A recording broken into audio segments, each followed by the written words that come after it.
Saddleback Church is one of the most well-known, popular churches in the nation. Susan Cain, author of this book, Quiet, actually visited the church, and she was there with the purpose of finding out if introverts feel in line with their faith and feel like they belong in this extrovert-like church. Because when you go to church in this kind of setting, it's kind of like a concert and kind of like a Tony Robbins event.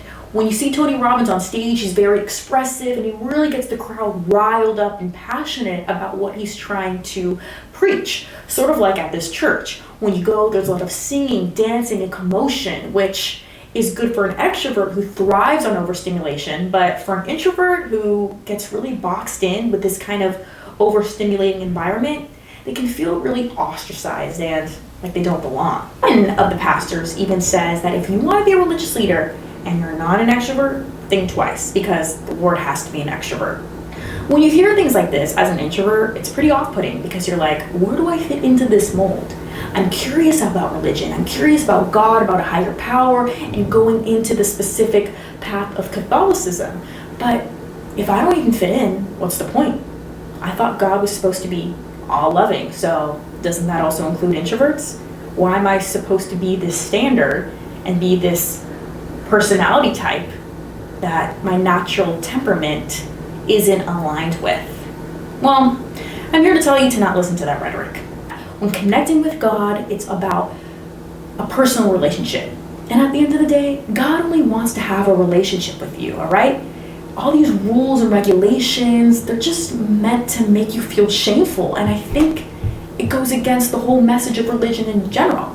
Because if God really is all loving, then God, of course, is going to love introverts just as much as extroverts. And just because you're not super preachy with your faith doesn't make it invalid. And besides Saddleback Church, you really hear all the time from people of the Catholic and Christian faith that if you're not screaming from the rooftops your love for God, then you don't really love God.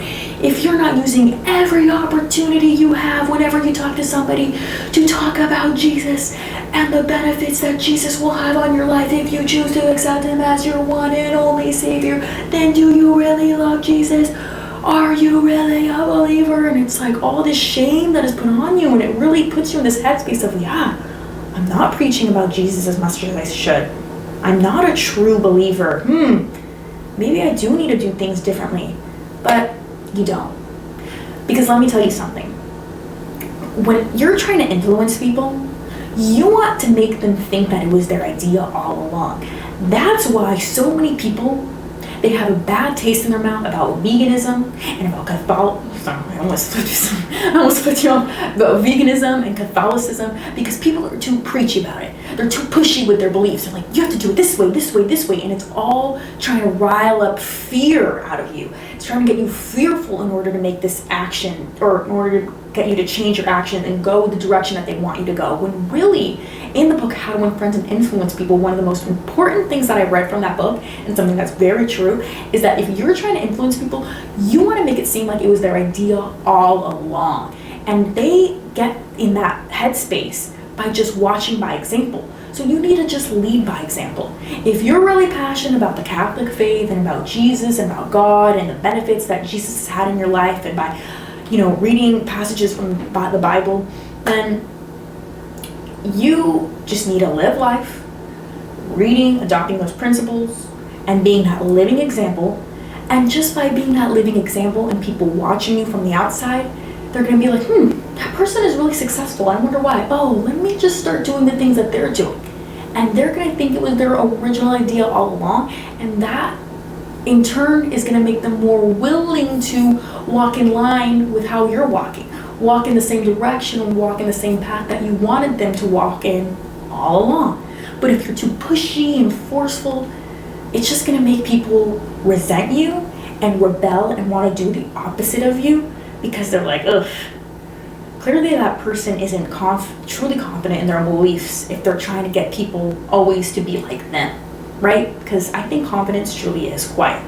And the best way to influence people is just by being quiet with what you really, really believe in, and just kind of leading by example.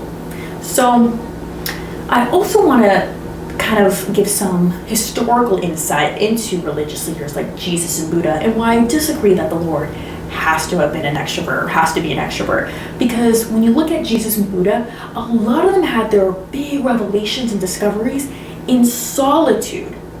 And it was only after the fact of being alone that they went to a group and they preached about their ideas and they educated to the masses. But first, it was always when they were alone. And when you're praying, prayer is all about contemplation, and you get into a place of feeling connected with your heart when there's no outside influences around you, and when you're really just one with your thoughts and really alone. That's when you get a connection with God, and when you're more receptive to the messages that He has intended for you to receive. Not when people are all up in your ear and you have all these influences skewing you one way and another. No, it's always really been about solitude. So if you're an introvert and you're interested in growing your faith, I really recommend the Holy Bible app. It's an app I use because I never resonated with church. I never resonated with a group setting. I always snoozed whenever the priest was giving the monologue. I was just like, oh, gosh, this is so boring. I much prefer the Holy Bible app. That's how I like to get my wisdom from teachings and the Catholic teachings, and it just works for me. So if you're an introvert, I highly recommend this method. I think it's more effective for people like us. And that's all I have to say. I hope that you got something out of this video, and I hope that you are more confident in your faith, knowing that quietness with faith is just as valid as an outward display of faith. Keep that in mind. Thank you.